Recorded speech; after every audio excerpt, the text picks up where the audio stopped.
Gawin mo ito sa pampaligong tubig at lahat sila o kahit sino ay pwede mong mapapaamo o laging mababait sa inyo o kahit sino ay laging mabait sa iyo. Hello mga guys, kumusta kayo? Panibagong araw, panibagong video na naman tayo. And sa araw na ito, isa na namang video ang aking ituturo sa inyo na simpleng gabay o simpleng pamamaraan na makakatulong sa atin.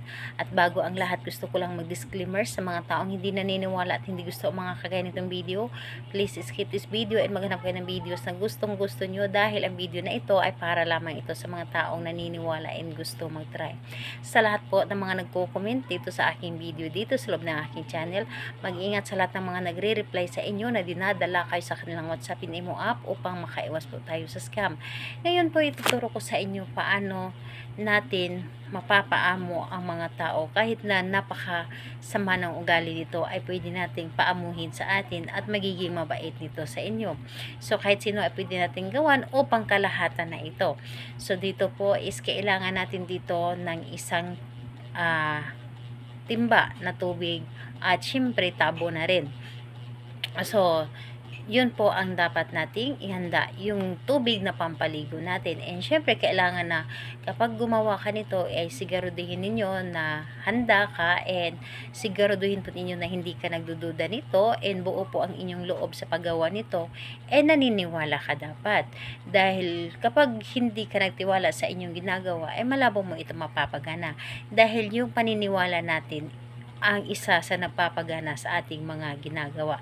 So, ayun po ang gagawin mo. Maghanda ng isang timbang tubig na pampaligo and pwede na rin na dagdagan yung tubig kapag ito ay paubos na. Basta importante ito ay yung mapapaligo.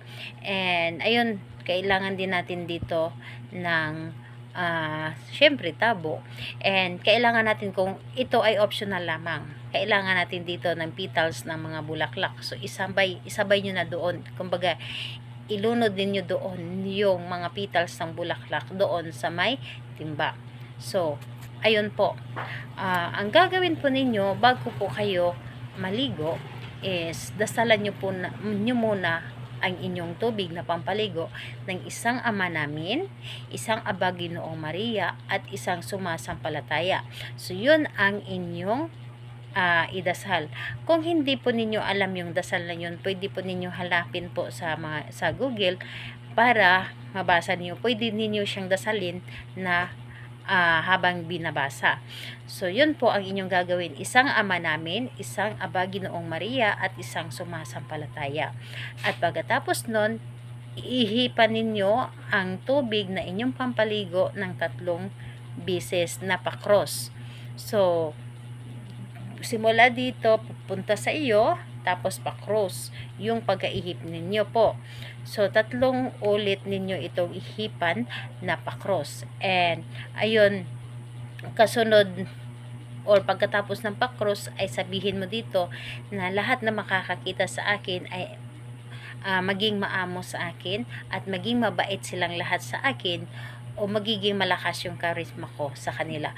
So, yun ang sasabihin po ninyo. Yung tipong gaano ninyo kagusto na lahat ng mga tao ay maging mabait sa inyo. Yun ang sasabihin po ninyo. Ang importante ito ay ikakabuti. So, yun po ang dapat ninyong gawin. Tsaka ninyo ipaligo yung tubig. Halimbawa, kung naubos na yung isang timbang tubig na inyong pampaligo, maaari ba itong dagdagan? Yes po, wala pong problema. Importante po ay naligo nyo na po yung dinasalan po ninyo.